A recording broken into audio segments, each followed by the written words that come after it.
जय हिंद, वंदे मातरम। स्वागत है आपका teaching pro mister YouTube channel पर। आज हम आपके लिए आरएस अग्रवाल में की नंबर सिस्टम संख्या पद्धति की क्लास 9th लेकर आए हैं। इस क्लास में आज हम क्वेश्चन नंबर 61 से क्वेश्चन 80 तक के सभी प्रश्नों के हल करेंगे। तो आइए सबसे पहले हम क्वेश्चन नंबर 69 का हल देखते हैं। क्वेश्चन नंबर 69 में हमें इकाई अंक ज्ञात करना है। तो आइए इकाई अंक ज्ञात करते हैं। सबसे पहले हम देखेंगे कि 5627 का सिंगल डिजिट कितना होगा। तो यहाँ से हम कहेंगे 7। इसके बाद हम 7 पे पावर 4 लगा देंगे। अब 4 का हम 153 में डिवाइड करेंगे। 4 का इसमें डिवाइड करेंगे कितना आएगा, 4 तिया 12 है, कितना बचा 3, 3 का उतारा किया 4 8 32, कितना शेष बचा यहाँ से 1। तो यहाँ पर भागफल को हम घात के रूप में लिख देंगे इनटू शेष कितना प्राप्त हुआ यहाँ से 1, तो 7 पे पावर 1 लिख देंगे। इसके बाद 671 का सिंगल डिजिट कितना होगा 1, तो यहाँ से 1 पे पावर कितना है 72। तो इसके बाद 7 पे पावर 4 होता है, इसका सिंगल डिजिट होता है वो 1 होता है इनटू 7, और 1 का कितनी भी बार मल्टीप्लाई निकालेंगे तो यहाँ से 1 ही आएगा। तो यहाँ से कितना आएगा 1। 7 का 1 में मल्टीप्लाई करेंगे कितना आएगा 7, अर्थात यही इस क्वेश्चन का आंसर होगा। अर्थात यहाँ से हम कह सकते हैं कि ऑप्शन सी इज करेक्ट। आइए इसी प्रकार क्वेश्चन नंबर 70 का हल देखते हैं। क्वेश्चन नंबर 70 में हमें एक नंबर दी हुई है 7 पे पावर 95 माइनस का 3 पे पावर 58। हमें इस नंबर का सिंगल डिजिट इकाई अंक ज्ञात करना है। आइए सबसे पहले हम देखते हैं कि 7 का सिंगल डिजिट 7 होगा। इसके बाद 7 पे पावर 4 लिख देंगे। अब 4 का 95 में डिवाइड करेंगे। 4 का 95 में डिवाइड करेंगे। यहाँ से आइए डिवाइड करते हैं 4 2 या 8, यहाँ से कितना बचा 1, 5 का उतारा किया 4 तिया 12, कितना शेष प्राप्त हुआ यहाँ से 3। तो यहाँ से भागफल को हम घात के रूप में पुट कर देंगे इनटू शेष कितना प्राप्त हुआ वो यहाँ से 3। तो यहाँ पर 7 पे पावर 3 लिख देंगे। इसके बाद देखते हैं क्या है, माइनस है, माइनस लिख देंगे। यहाँ से 3 का सिंगल डिजिट कितना होगा 3, तो 3 पे पावर 4 लिख देंगे। अब 4 का 58 में डिवाइड करेंगे। यहाँ से आइए डिवाइड करते हैं 4 1 जा 4, कितना बचा 1, 8 का उतारा किया 4 4 जा 16, यहाँ से शेष कितना प्राप्त हुआ 2। तो यहाँ से भागफल को इस पर पावर के रूप में लिख देंगे। शेष कितना प्राप्त हुआ 2, तो यहाँ से 3 पे पावर 2 लिख देंगे। अब इसके बाद देखते हैं कि 7 पे पावर 4 की वैल्यू का इकाई अंक होता है वो कितना होता है 1 होता है। इसके बाद 7 का 3 टाइम्स मल्टीप्लाई निकालेंगे कितना आएगा 3 4 3, माइनस का 3 पे पावर 4 का सिंगल डिजिट निकालेंगे तो यहाँ से कितना प्राप्त होगा 1, इनटू 3 का स्क्वायर निकालेंगे कितना आएगा 3 3 जा 9। इसके बाद 3 4 3 का 1 में मल्टीप्लाई करेंगे कितना आएगा 3 4 3, 9 1 जा 9। यहाँ से देखेंगे कि 3 4 3 का सिंगल डिजिट कितना होगा 3 और माइनस का 9। अब यहाँ से यदि 9 में से 3 सब्ट्रैक्ट करेंगे कितना प्राप्त होगा माइनस का 6। तो यहाँ से हम कह सकते हैं क्या यह इस क्वेश्चन का आंसर होगा। तो हम कह सकते हैं कि यह इस क्वेश्चन का आंसर नहीं होगा। क्यों नहीं होगा, क्योंकि यहाँ पर 3 है वो किसी संख्या का सिंगल डिजिट है। तो यहाँ पर सिंगल डिजिट है तो इस संख्या के आगे कोई ना कोई अंक अवश्य होगा। तो यहाँ से हम मान लेंगे कि संख्या के आगे का अंक 1 है, क्योंकि किसी संख्या का सिंगल डिजिट है। जब यहाँ से कैरी लेंगे तो यहाँ पर कोई ना कोई नंबर अवश्य होगी। तो यहाँ से हम यहाँ पर पुट 1 कर लेंगे। यहाँ इसके बाद देखेंगे कि 13 में से 9 सब्ट्रैक्ट करेंगे कितना प्राप्त होगा 4। तो यहाँ से हम कह सकते हैं कि इस क्वेश्चन का आंसर कितना आएगा 4, अर्थात ऑप्शन बी इज करेक्ट। आइए इसी प्रकार क्वेश्चन नंबर 71 का हल देखते हैं। क्वेश्चन नंबर 71 में हमें ज्ञात करना है कि संख्याओं का इकाई अंक क्या होगा। तो यहाँ से हम देखेंगे कि संख्या में 3694 का सिंगल डिजिट कितना आएगा, यहाँ से 4। इसके बाद हम 4 पे पावर 4 लिख देंगे। अब 4 का हम इस पावर में डिवाइड करेंगे तो 1793 में हमें 4 का डिवाइड करेंगे, कितना आएगा, 4 चौको 16 है, कितना बचा 1, 9 का उतारा किया, 4 चौको 16 है, कितना बचा 3, 3 का यहाँ से उतारा किया, 4 8 32, कितना प्राप्त हुआ, शेष यहाँ से 1 तथा भागफल 448। तो भागफल को हम यहाँ पर घात के रूप में लिख देंगे। इसके बाद शेषफल कितना प्राप्त हुआ, 1, तो 4 पे पावर 1 लिख देंगे। इसके बाद इंटू 615 का सिंगल डिजिट कितना आएगा, यहाँ से 5। इसके बाद 5 पे पावर 4 लिख देंगे। अब 4 का घात में डिवाइड करेंगे, 317 में 4 का डिवाइड करेंगे, कितना आएगा, 4 7 28, कितना बचा यहाँ से 3, 7 का उतारा किया, 4 9 36, यहाँ से कितना प्राप्त हुआ, 1। तो यहाँ से भागफल को हम पावर के रूप में लिख देंगे, घात के रूप में लिख देंगे, शेष कितना प्राप्त हुआ, 1, तो 5 पे पावर 1 लिख देंगे। इसके बाद 841 का सिंगल डिजिट कितना होगा, 1 पे पावर 491, क्योंकि 1 का कितनी भी बार मल्टीप्लाई करेंगे उसका इकाई अंक हमेशा कितना आएगा, 1। इसके बाद देखेंगे कि 4 पे पावर 4 का सिंगल डिजिट होता है वो 6 होता है, इंटू 4। 5 पे पावर 4 का सिंगल डिजिट होता है वो 5 होता है, इंटू 5 और 1 का 1। इसके बाद 6 का 4 में मल्टीप्लाई करेंगे, 6 4 जा 24, 5 5 जा 25, 24 का इकाई अंक होगा 4, 25 का इकाई अंक 5। इसके बाद दोनों का हम मल्टीप्लाई निकालेंगे, 5 चौको 20, कितना आया 20, तो 20 का इकाई अंक कितना होगा, 0। यहाँ से हम कह सकते हैं कि क्वेश्चन नंबर 71 का आंसर होगा ऑप्शन ए। आइए इसी प्रकार क्वेश्चन नंबर 72 का हल देखते हैं। क्वेश्चन नंबर 72 में हमें दिया हुआ है कि 3 पे पावर 61 इंटू 6 पे पावर 43 इंटू 7 पे पावर 82 का इकाई का अंक होगा। यहाँ से तो इस क्वेश्चन का आंसर निकालने के लिए सबसे पहले हम देखेंगे कि 3 का सिंगल डिजिट 3 ही होगा। इसके बाद 3 पे पावर 4 कर देंगे। अब 4 का 61 में डिवाइड करेंगे, कितना आएगा, 15 चौको 60, से कितना बचा 1, तो 3 पे पावर 1 लिख देंगे। इसके बाद 6 जैसे का जैसा 6 का सिंगल डिजिट कितना होगा, 6। अब 4 इस पे पावर 4 लिख देंगे। अब 4 का 43 में हम डिवाइड करेंगे, कितना आएगा, 10 4 जा 40, कितना शेष बचा 3, तो 6 पे पावर 3 लिख देंगे। इसके बाद 7 पे पावर 4 लिख देंगे। अब 4 का 82 में डिवाइड करेंगे, कितना आएगा, 20 चौको 80, शेष कितना प्राप्त हुआ 2, तो 7 पे पावर 2 लिख देंगे। इसके बाद देखते हैं कि 3 पे पावर 4 का सिंगल डिजिट 1 होता है, इंटू 3, 6 पे पावर 4 का सिंगल डिजिट 6 होता है, और 6 का 3 टाइम्स मल्टीप्लाई निकालेंगे, कितना आएगा, 216।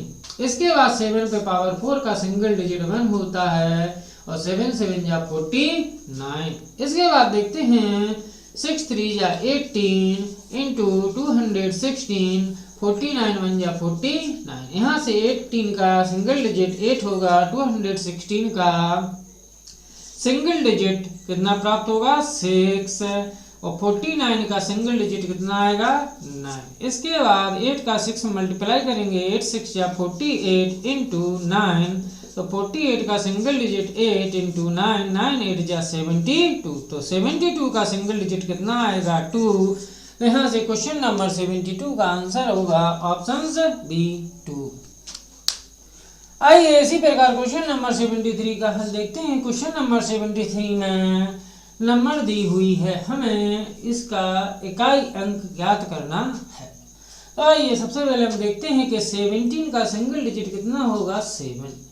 इसके बाद 7 पे पावर 4 लिख देंगे। अब 4 का इस पावर में डिवाइड करेंगे। आइए डिवाइड करते हैं 4 का 1999 में। तो यहाँ से 4 चौको 16 है, कितना बचा 3, 9 का उतारा किया, 4 9 36, कितना बचा 3, 9 का उतारा किया, 4 9 36, यहाँ से कितना बचा 3। यहाँ से भागफल को हम घात पावर के रूप में लिख देंगे। शेष कितना बचा 3, तो 7 पे पावर 3 लिख देंगे। इसके बाद 11 का सिंगल डिजिट कितना होगा 1, तो 1 पे पावर 1999 लिख देंगे। इसके बाद 7 है तो 7 लिख देंगे, 7 पे पावर 4 लिख देंगे। अब 4 का इसमें डिवाइड करेंगे, अभी डिवाइड दिया था कितना आया था भागफल 499, तो यहाँ पर उसको घात के रूप में लिख देंगे। शेष कितना बचा था 3, यहाँ पर 7 पे पावर इंटू में 3 लिख देंगे। इसके बाद देखेंगे कि 7 पे पावर 4 का सिंगल डिजिट होता है वो 1 होता है। अब 7 का 3 टाइम्स मल्टीप्लाई निकालेंगे, कितना आएगा 3 4 3। अब 1 का कितनी भी बार मल्टीप्लाई करेंगे, यहाँ से कितना आएगा 1। इसके बाद 7 पे पावर 4 का सिंगल डिजिट 1, 7 का 3 टाइम्स मल्टीप्लाई करेंगे, कितना आएगा 3 4 3।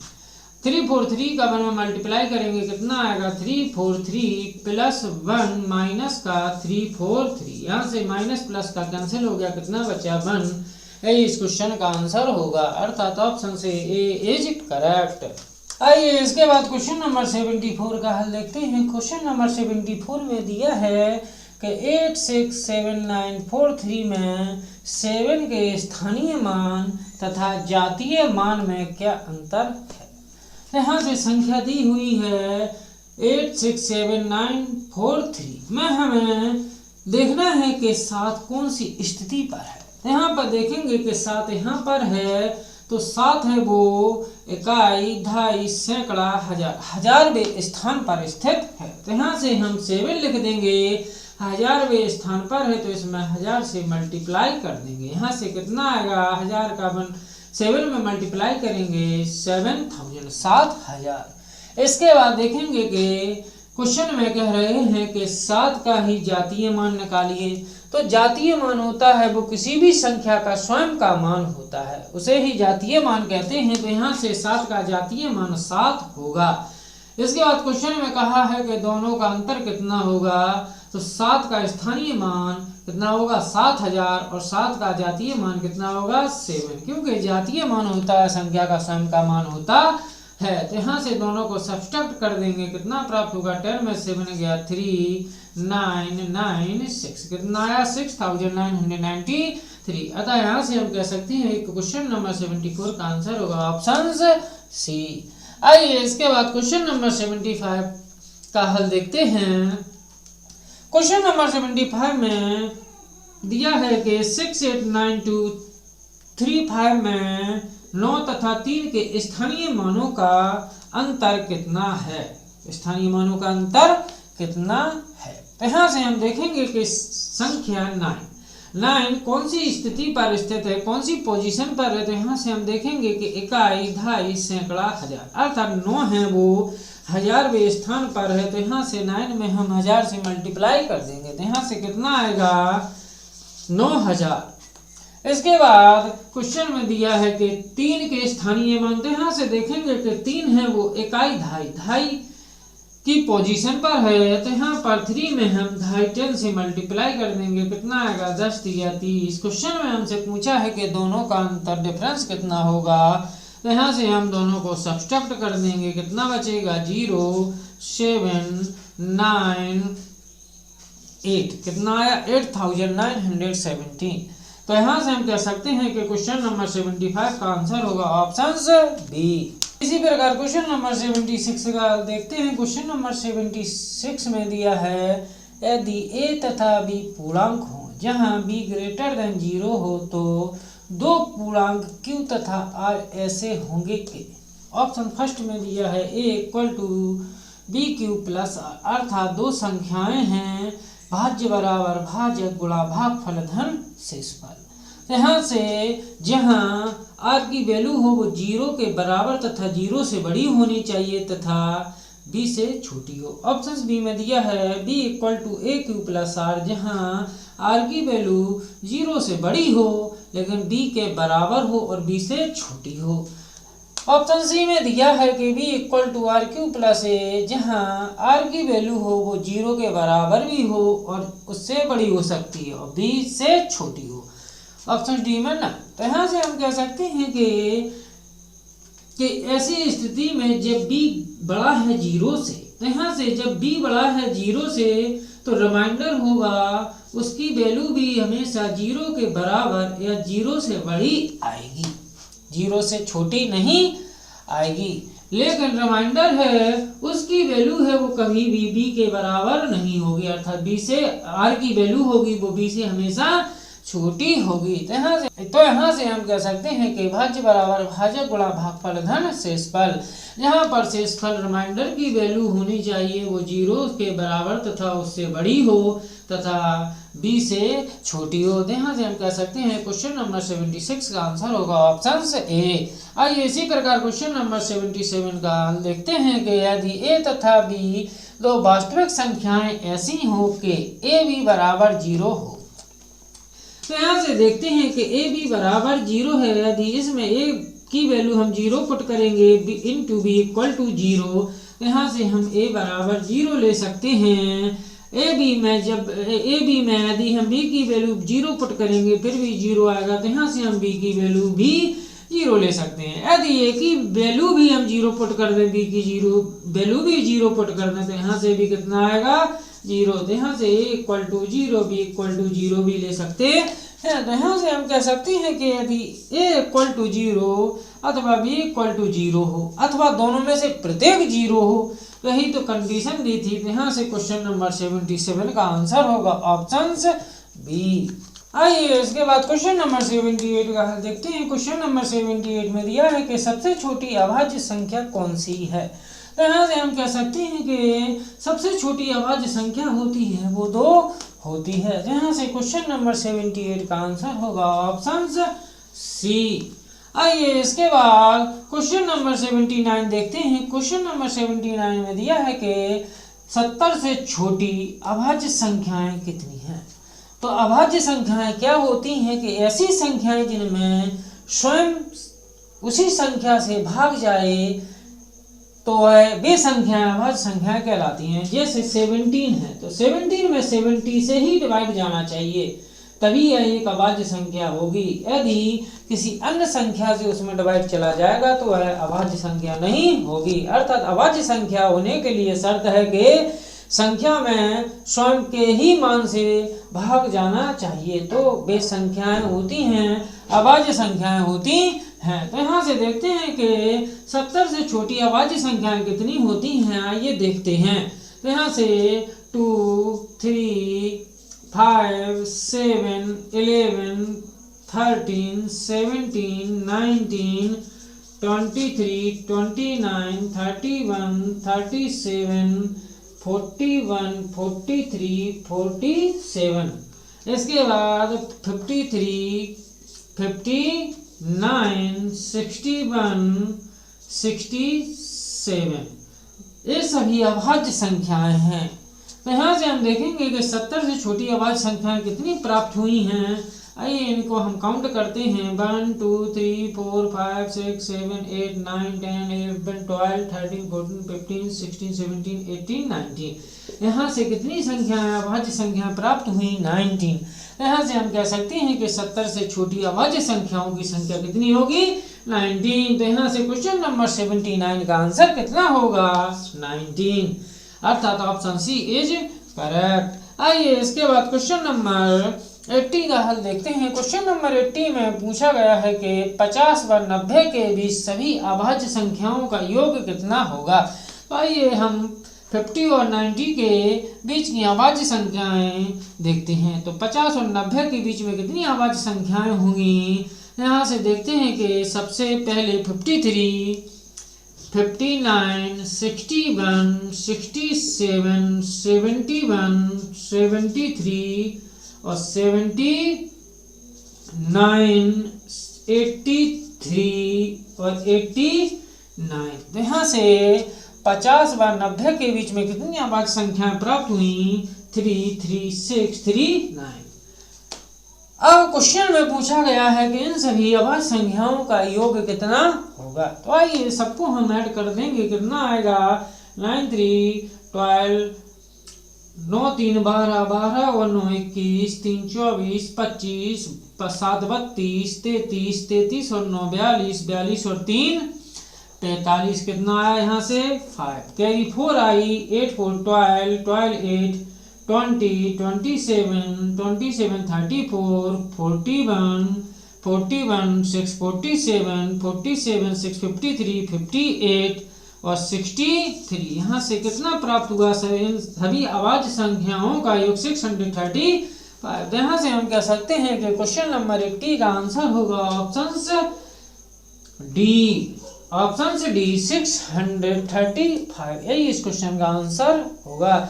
यदि दोस्तों वीडियो अच्छा लगा हो तो लाइक और सब्सक्राइब करना ना भूलें। धन्यवाद।